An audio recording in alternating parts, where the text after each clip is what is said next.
F hub వారి పియాన్ ద ఫ్లీ గచ్చిబౌలిలో డిసెంబర్ 15న రాహుల్ సిప్లిగంచే Oscar range live concert. For booking contact. నమస్కారం డాక్టర్ శ్రీ ఆచార్య అనంతకృష్ణ స్వామి గారు. నమస్కారం అండి. Thank you so much for coming and చాలా మంది క్లాసెస్ అడుగుతూ ఉన్నారు, ఎందుకంటే న్యూ ఇయర్లో ఎంటర్ అవబోతున్నారు. ఆఫ్లైన్ క్లాస్ ఎవరైనా సరే ఎక్స్పెక్ట్ చేస్తారు, ఎప్పుడు అవకాశం ఉంటుంది? మనకి ఇప్పుడు ఈ 2024 వచ్చి 15th డిసెంబర్ మనకి హైదరాబాద్లో ఉందండి.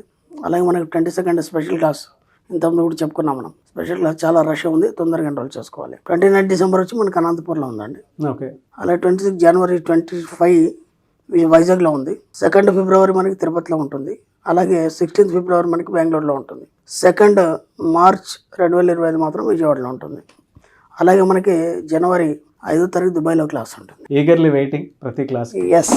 నమస్కారం అండి, డాక్టర్ శ్రీ ఆచార్య అనంతకృష్ణ స్వామి గారు. సో ఆకర్షణ సిద్ధాంతం గురించి ప్రీవియస్ ఎపిసోడ్లో మనం మాట్లాడాము. ప్రతి ఒక్కరు అనుకున్న ప్రాసెస్లో ఎలా అనుకుంటే వచ్చేస్తుందన్న క్లారిటీ నాకు చాలా బాగా నచ్చింది. సబ్ కాన్షియస్ మైండ్ అనేది తెలియకుండానే మనకి ఏ విధంగా మన కోరికల్ని తీరుస్తుంది అన్నది చాలా ఎపిసోడ్లో మనం మాట్లాడాం. ఇంకా దాని గురించి ఎలాబరేట్ చేసి తెలుసుకోవాలని ఉంది.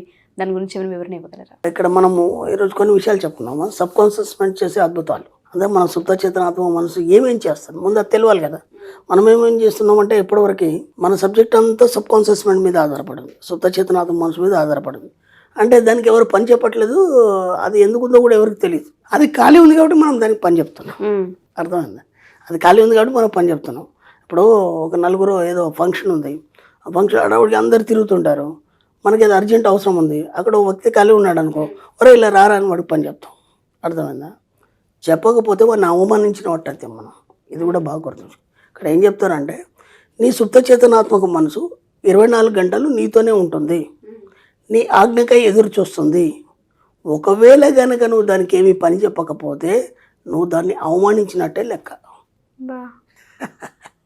ఎందుకంటే నేను ఇంతకుముందు చెప్పాను, మీ సబ్ కాన్షియస్ మైండ్ కానీ విశ్వం కానీ ఏదైతుందో it's your servant, always behind you. నీ వెనకాలనే ఉంటుంది. అది ఎప్పుడేం చెప్తాడా జీ హుజూర్ అని ఇలా చేస్తూ ఉంటుంది.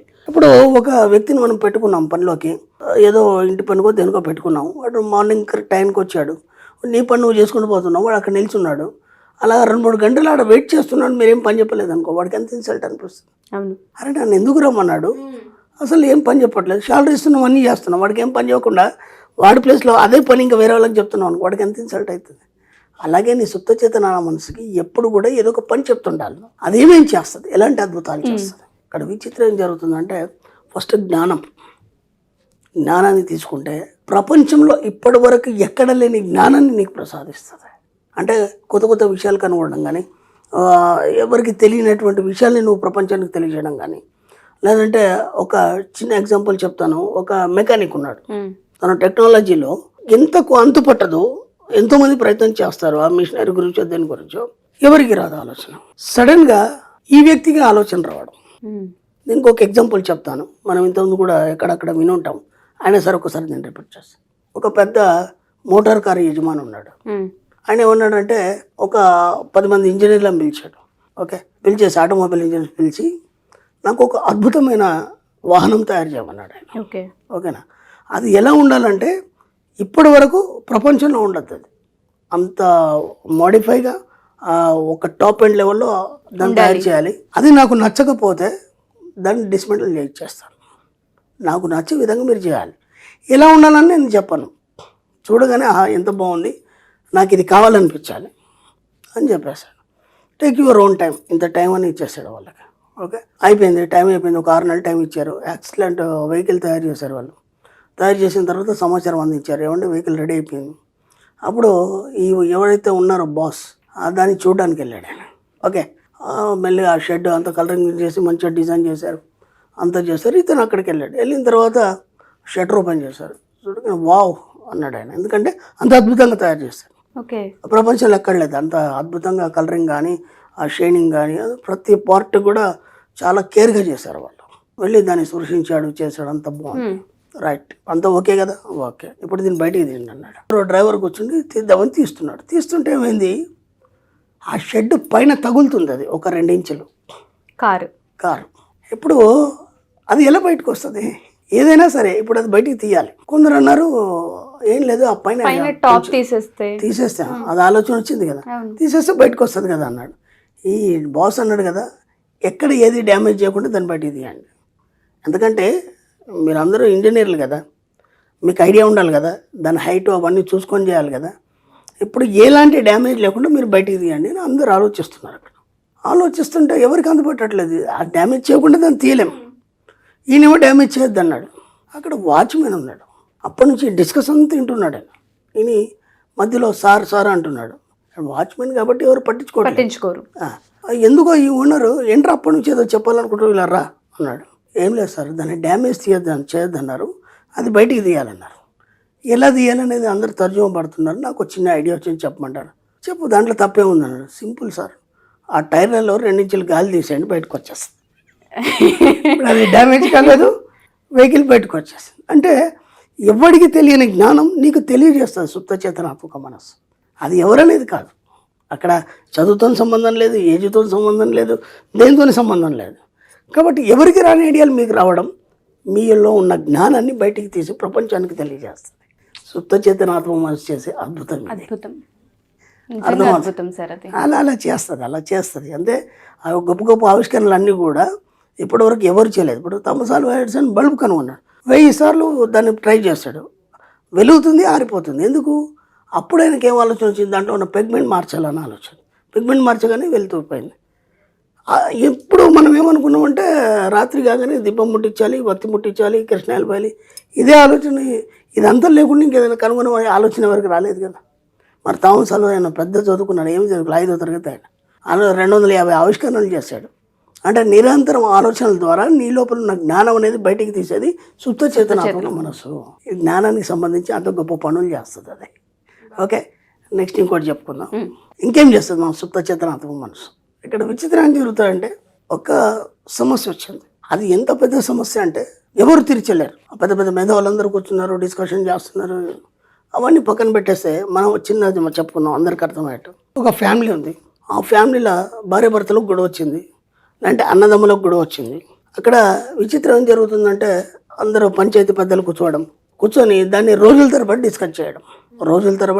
డిస్కస్ చేయడం ఎంత సమస్య కదా. అంటే అటు న్యాయం ఉంది, ఇటు న్యాయం ఉంది, కానీ ఎవరికి న్యాయం చేయాలి, సరైన న్యాయం అనేది వీళ్ళకి తెలియట్లేదు. ఎన్ని ప్రయత్నాలు చేసినా కావట్లేదు. అనుకోకుండా అక్కడ అందరు డిస్కస్ చేస్తున్నారు. ఎవరైతే సమస్యతో కూర్చున్నారో అక్కడ ఇద్దరు పర్సన్స్, సడన్గా అతనికి ఒక ఆలోచన రావడం అనేది జరిగింది.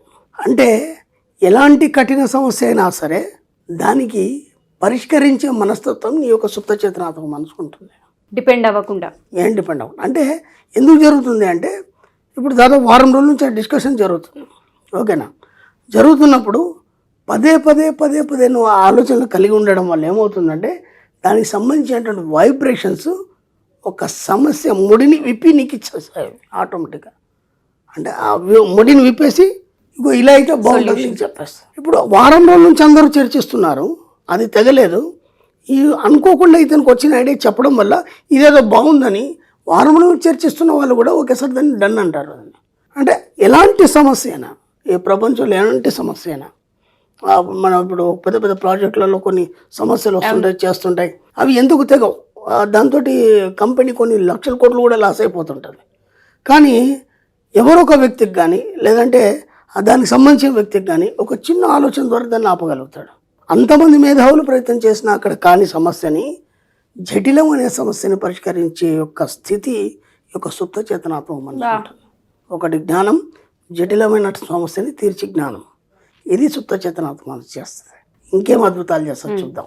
నువ్వు స్వేచ్ఛగా జీవించడానికి, అంటే స్వేచ్ఛగా జీవించడానికంటే మనము ఏం చేస్తున్నాం అంటే, మన జీవితాలన్నీ బందీ అయిపోయినాయి, బాండ్ అయిపోయినాయి అన్నీ. అంటే ఒకళ్ళకొకరికి, అంటే ఒకళ్ళ మీద ఒకళ్ళు బాస్ ఉన్నాడు, లేదంటే ఆ ఇంట్లో ఫ్యామిలీలో ఒక ఫాదర్ ఉన్నాడు, లేదంటే ఒక గురువు ఉన్నాడు. మనం ఏం చేస్తున్నాం అంటే వీళ్ళందరికీ బాండ్ అయి జీవిస్తున్నాం. అర్థమవుతుందా? గురువుకు బాండ్ అయి జీవిస్తున్నాం, ఆ భర్తకు బాండ్ అయి జీవిస్తున్నాం, తల్లిదండ్రికి బాండ్ అయి జీవిస్తున్నాం, టీచర్కు బాండ్ అయి జీవిస్తున్నాం. అలా జీవించేద్దా అంటే కాదు. ఇక్కడ సూక్ష్మం ఏంటంటే, ఇది బాగా గుర్తుంచుకోండి. ఎప్పుడైతే ఈ సుప్త చేతనాత్మక మనసుతోని కూడి ఎవరైతే ఉంటారో, ఎవరైతే నీ లోపలికి నువ్వు ప్రవేశిస్తావో, నీ గురించి నువ్వు ఆలోచిస్తావో, అంతర్లీనంగా నిరంతరం ధ్యాన ముద్రలో ఉంటావు, ఆ స్థితిలో ఉన్న వాళ్ళకి ప్రపంచంతో పని లేదు, గురువుతో పని లేదు, తల్లిదండ్రులతో పని లేదు, దేవుడితోని పని లేదు, ఎవరితోని పని లేదు. ఎందుకంటే నువ్వే అనంతంగా మారిపోతావు. అనంతమైన శక్తుల్ని నీ లోపల ప్రసరింపజేసి నువ్వు ఎప్పుడు ఏం చేయాలి, స్వేచ్ఛగా జీవించడానికి సుప్త చేతనాత్మ మనసు దారి చూపిస్తుంది. డిపెండ్ అవ్వకుండా ప్రాబ్లమ్ కి సొల్యూషన్ దొరికే విధంగా ఒక రకంగా కాదు. మనకి చిన్న ఎగ్జాంపుల్ చెప్తాను. ఒక ఆదిశంకరాచార్యులు ఉన్నారు, ఓకేనా.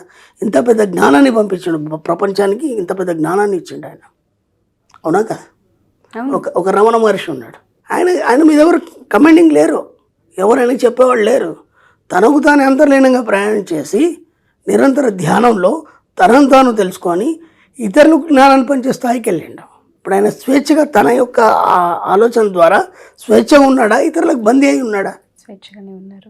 అర్థమవుతుంది కదా. ఎందుకంటే నేను ఇక్కడ ఏం చెప్తున్నానంటే, నువ్వు ఆ స్థాయికి వెళ్ళాలి. ఆ స్థాయికి వెళ్ళాలన్నప్పుడు ఆ స్వేచ్ఛనిచ్చేది నీ సుప్త చేతనాత్మక మనస్సు. అంటే నీకు నువ్వు ఆలోచిస్తూ అంతర్లీనంగా నువ్వు ప్రయాణం చేసినప్పుడు నిన్ను ఈ బంధనాల నుంచి విముక్తి చేస్తుంది. ఇప్పుడు పెద్ద పెద్ద ఆధ్యాత్మికవేత్తలు ఏమంటారు, ఈ బంధాల నుంచి ముందు బయటపడాలి, బంధాల నుంచి బయటపడాలంటే దాని మీనింగ్ ఏంటంటే స్వేచ్ఛగా నీ ఆలోచన ద్వారా నువ్వు జీవించాలి అని. అది చెప్తే మామూలుగా చెప్తే అర్థం కాదు. అది ఎవరు చేస్తారంటే నీ సుప్త చేతనాత్మక మనసు చేస్తుంది. అన్నీ మనలోనే ఉంటూ ఉంటాయి. అంటే మీరు అడిగారు కదా సుప్త చేతనాత్మ మనసు గురించి ఇంకా చెప్పండి అని. అది చేసే అద్భుతాలు ఇంత గొప్పగా ఉంటాయి. సుప్త చేతనాత్మ మనసు అనేది చేసే అద్భుతాలు మామూలుగా లేవు. మీరు అన్నట్టుగానే ఏదైతే అడ్వాన్స్ మనం చెప్తూ ఉంటుంటామో, క్లాసెస్ ఏవైతే చెప్తూ ఉంటుంటామో, మన క్లాసెస్లో వీటి గురించి తెలుసుకునే అవకాశం ఉంటుందా గురువు గారు? అంటే బ్రహ్మాండంగా చెప్తాం కదా క్లాసెస్లో అవకాశం బ్రహ్మాండంగా. అసలు సుప్త చేతనాత్మ చేసే అద్భుతాల ద్వారా మీరు ఎలా సాధించవచ్చు, ఏదైనా సాధించవచ్చు, డబ్బు కాదు ప్రపంచంలో ఏదైనా సాధించవచ్చు అనేది మనం స్పష్టంగా దాన్ని ఎక్స్ప్లెయిన్ చేస్తాం. ఎవరైతే ఎక్సలెంట్ సబ్జెక్ట్ కూడా ఉంటుంది. సో సార్, ఈ ఎపిసోడ్ గురించి వింటూ ఉంటే నాకు ఇంకా తెలుసుకోవాలని ఉంది. సుప్త చేతనాత్మక చేసే అద్భుతాలు ఏవైతే ఉన్నాయో పార్ట్ 2 ఒక ఎపిసోడ్ మనం చేయొచ్చు అంటారా? షూర్ ఖచ్చితంగా. ఓకే, పార్ట్ 2 డెఫినెట్గా చేస్తాము. దీనికి సంబంధించిన పూర్తిగా వీడియో మీరు కంప్లీట్గా చూస్తేనే మీకు ఈ వీడియో యొక్క కాన్సెప్ట్ అర్థమవుతూ ఉంటుంది. వీడియో చూసే ముందు పెన్ను అండ్ దాంతోపాటు బుక్ దగ్గర పెట్టుకోండి. ప్రతి వర్డ్ కూడా రాసే ప్రయత్నం చేయండి. Thank you sir, thank you so much. Thank you.